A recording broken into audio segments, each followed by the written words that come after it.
from the Penn Libraries.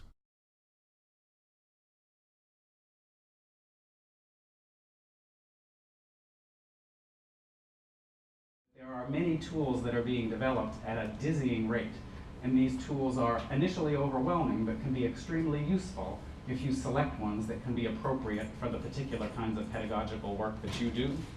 So there are a couple of examples down here: English language programs, doing online courses.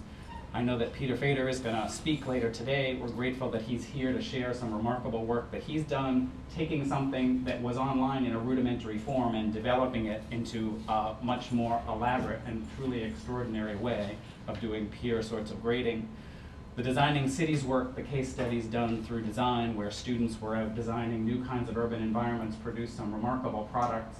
So there are ways that people have been taking stuff that they've learned by doing online or looking at what's happening in MOOC environments, but then bringing them back into work that can be deployed on campus in various ways.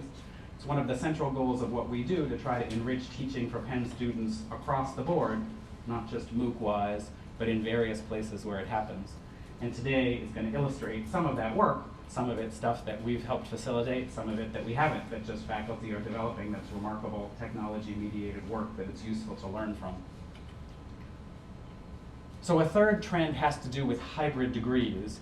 At one end you have MOOCs. You all know what a MOOC is. It's a free, publicly available course on the internet that anyone anywhere with an internet connection can take. And then at the other end of the continuum are fully online degrees. Penn does have one online degree program now. It launched this year. It's in the School of Social Policy and Practice. There are a couple of others that are in the pipeline in development.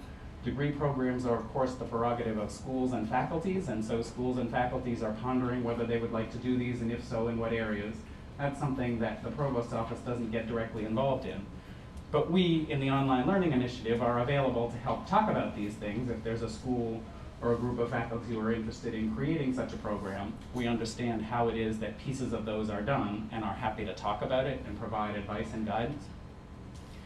The important thing on this slide is the stuff in the middle, that we have different kinds of forms that are emerging that MOOCs may have provoked or seeded, but are not themselves MOOCs. So you know the digital content projects that I just described, trying to harvest the technologically mediated innovations and use them on campus teaching.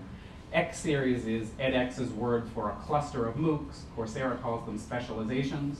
So now we have, over the last 6 to 9 months, both of these providers are creating clusters of MOOCs, that is 4 MOOCs and sometimes a capstone experience. On Coursera there's a capstone experience. The Wharton School has a couple of these now up and running on Coursera. There are a couple more in development. They're extremely popular. So students will pay a small amount of money, $50, $100 per MOOC for a cluster of 4 MOOCs, and then they'll pay a little bit for some sort of capstone experience. In the Wharton cases, in some of them, it involves solving a problem for an actual organization. So an organization has been recruited to share some of its challenges or situations. And then the students in the MOOC who are taking this specialization will take the 4 courses first and then apply their knowledge to try to help solve the organization's problem. And in some cases, the organization actually harvests the best ideas and invites, say, the 2 or 3 best solutions into the organization to try to make a pitch about this is the way that you should proceed with your issue. So a specialization, or an X series, is an attempt to cluster together groups of MOOCs and give a student an exposure to a range of knowledge across a domain, and usually they yield a certificate. Often for Coursera there's a small fee associated with them in the order of a few $100s, and then there's a certificate both from Coursera itself and from whatever the offering school is, the school that teaches those MOOCs. So it's a different form of MOOC that brings them together into something that's more of a package.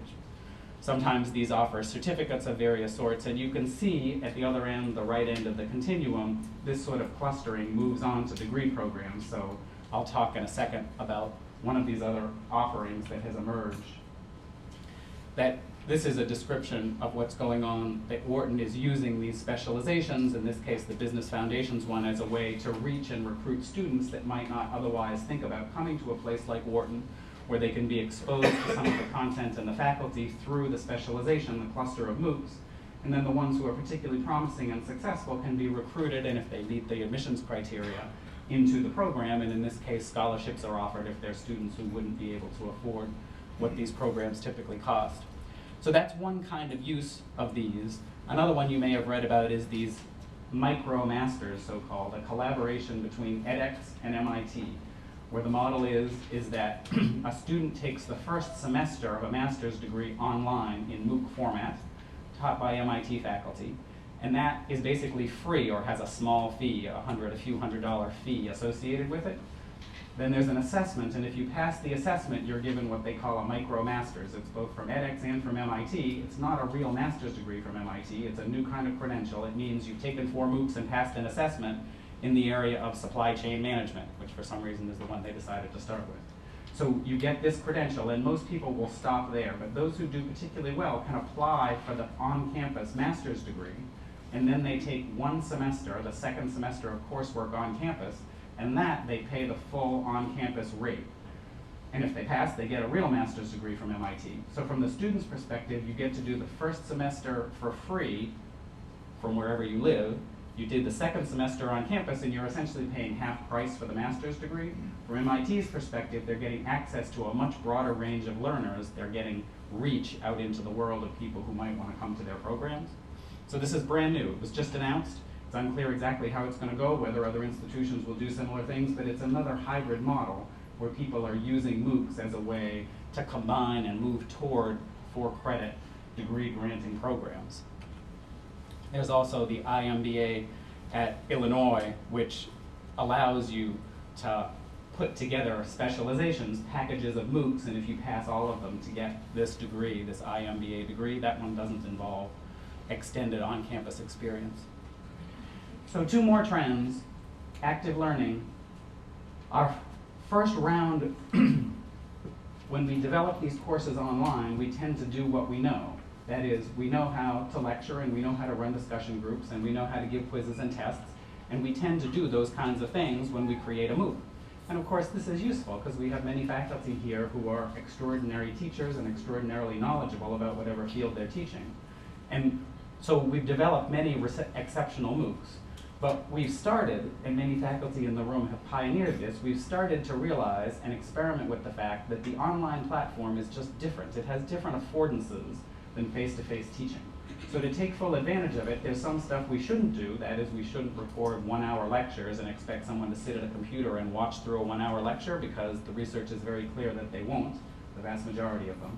But there are also things, animations, simulations, other sorts of interactive games and exercises that can be done online that can't be done face-to-face, and that are really remarkable in terms of the pedagogical capacity that they have. So what we need to do is we need to figure out how to use this platform in ways that take advantage of what it can do and don't try to force it to do things that it's not particularly good at, to create more active learning opportunities. It's a challenge to get someone who's sitting alone in his or her bedroom looking at a computer to engage with material through the course of a semester or the period of time it would take to learn something. There are so many other things out on that internet they could be looking at, and there's the rest of their life right there in their house. So it's a challenge to get them to engage. But there are also capacities in the technology that can help us deal with that challenge in productive ways.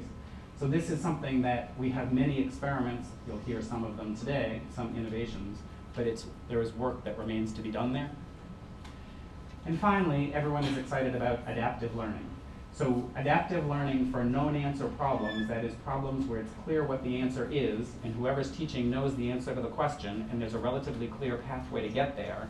Adaptive learning involves technologies that can respond to individual learners as those learners do things, make predictable mistakes, and it can guide them toward whatever the appropriate solutions are. For some of the material that we teach, this sort of adaptive learning technology holds great promise, because it means an online system cannot treat us all as a homogeneous set of people who need to learn whatever material I know. It can treat us as people who are having different kinds of misapprehensions, different sorts of challenges, and picking up different pieces of the material. And the technology is getting smart enough that it can figure out where each of you is and give you problems or explanations that are suited, tailored to whatever your particular challenge or level or misapprehension might be. That kind of technology is really good for some kinds of content, but it's not really good for other kinds of content. So in certain sorts of historical or philosophical or literature-based discussions, clearly you can't know exactly what the right answer is, and therefore you can't get a machine to understand exactly what it is that the student is getting or not getting, which direction is more and less productive. And so adaptive learning technology faces challenges for ill-structured problems, problems for which there aren't known answers. And of course, there are problems like that in every discipline. At the edge of every discipline, you have ill-structured problems where we can't predict exactly where people are going to go. And so adaptive learning technology is very excited about itself, I think a bit prematurely, because there are many things that it can't do yet. But on the other hand, there's some kinds of material in any discipline that it can be extremely useful for. And if you can automate some of the tasks of getting students through things we already understand pretty clearly, you can focus your energy on doing things that we don't understand as clearly or that students will need more intuitive, human-based individual attention to figure out. So adaptive learning is the rage. There are many startups doing things in this space. Some of it is quite interesting, and it's something that we have to keep an eye on, although I hope that we can all contribute a bit to making it more effective. So those are 5 trends about what's going on in online learning. Thanks very much for coming to the event. I hope that you all learn, and thanks to Kim and others for organizing.